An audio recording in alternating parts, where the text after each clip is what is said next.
So we just read the book Chicka Chicka Boom Boom, and now we're going to turn letters into art. I'm going to start by making any letter of the alphabet. I think I'm going to do my letters in alphabetical order, and I'm making a letter A. Now I'm going to turn my paper, and I'm going to make another letter. I'm going to make a B. To make my letter look kind of like a bubble letter, I'm making each of the lines on my letter a little thicker, so you can see that that B looks nice and thick. I'm going to rotate my paper, and maybe I'll make a little C.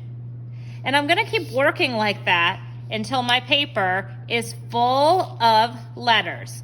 I'll time lapse you so you can see how it goes.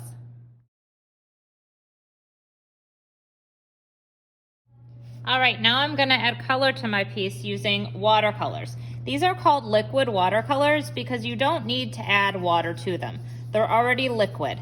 The water is just for rinsing your brush in between colors because we never mix the colors.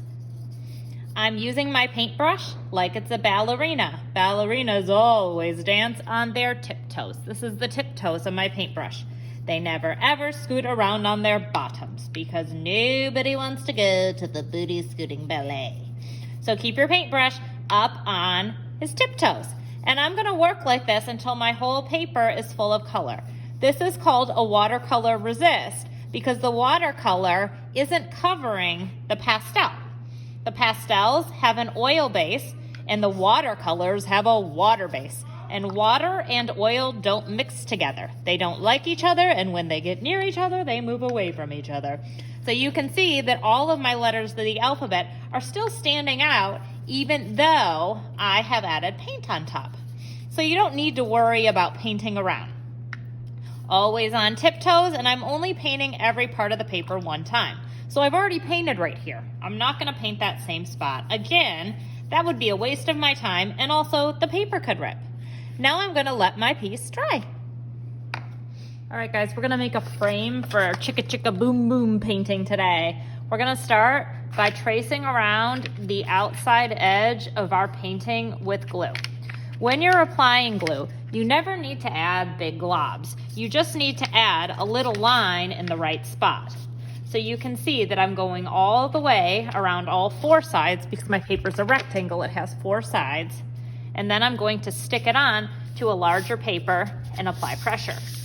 Once I've applied pressure on the front, I'm going to flip my paper to the back and I'm going to give it a good back rub. Your paper loves getting the back rub. And also, it just helps it stick a little bit better. All right, then you're going to go ahead and flip it over and we're going to use printmaking or stamping to create our frames. We're going to use found objects. This here is a Lego. I'm not going to build with the Lego. I'm actually going to use it to stamp around the edges and create a pattern. So when I use this Lego brick, I'm kind of getting the shape of the little circles on it. I'm leaving a little space in between because I think I'm going to go in and add a line in between. So here, I'm going to make a line in between each one of those. I'm being sure to keep off my painting itself. I'm just stamping on the construction paper. I'm not stamping on top of my art. If I did that, I would really lose all those details I added. Now I think I'm going to use this. It's just a little container and it'll make circles. I want to make sure it's going to fit.